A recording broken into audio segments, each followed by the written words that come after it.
السلام علیکم ورحمت الله وبرکاته. زم تاسو لامرین زه نن یو د غیرتي ځوان په باره څه خبرې ته کول غواړم. الله دې کړي چې ټول باندې ښې ولګي.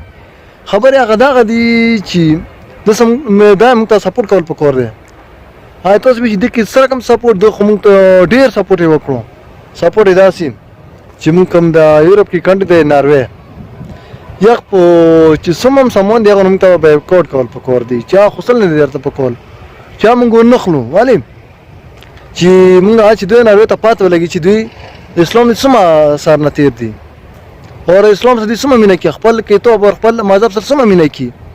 ځکه چې موږ ته داسې کول پکار دي چې د ناروې څومره هم سامان جوړېږي چې په پاکستان کې خرڅېږي، که افغانستان کې خرڅېږي، که په عربو ملکونو کې خرڅېږي، که په هر اسلامي ملک کې چې دا سامان خرڅېږي موږ ته پکار دی چې هغه موږ بایکاټ وکړو، هغه شی ونخلو چې دا کس موږ هله به سپورټ کړو.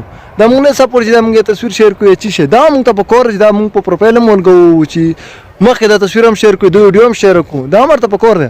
خو لکه موږ ته غټ نه غټ کار دا پکار دی چې دا د کومې ناروې د کوم یورپ کې کومه کنټري ناروې د ده هغه نه موږ ته بایکاټ پکار دی چې دا موږ ونخلو چې ناروې هغه ته ورسېږي. دا خبره الحمدلله دا خبره رسېدلې هم دی چې دا کوم دا کاس دی دا جیت هم شوی دی، په خپل هغه کې کامیاب شوی دی چې د کوم کار کولو د پښتو د چې کوم کار کولو د مسلمانانو لپاره وشو سر ته درسېدلی دی، دا هغه کیس ګټلی دی. الله دې وکړي چې نور هم د موږ اسلام په مخ کې لوړ شي. موږ ته په کار هم داسې دي چې دی خپل اسلام باندې سر نه تېر شو، خپل مرګ باندې سر نه تېر شو. انشاءالله کامیابېږو به هم چې کله موږ اسلام یا د خپل مرګ سره مینه کوو هغه شي کې موږ کامیابېږو. که موږ څومره ډور مخصو دا ډېره غلطه کوو چې کله موږ چې اسلام څوک توهین کوي موږ ته په کار دی داسې جواب ورکوو. کوم چې موږ څوک چې موږ ملک پسې باندې یخ هم داسې موږ ته په کار دی چې یخ ته موږ جواب ورکوو. زه غیرت والا سلام پیش کوم د کوم اډل ته زړه دی.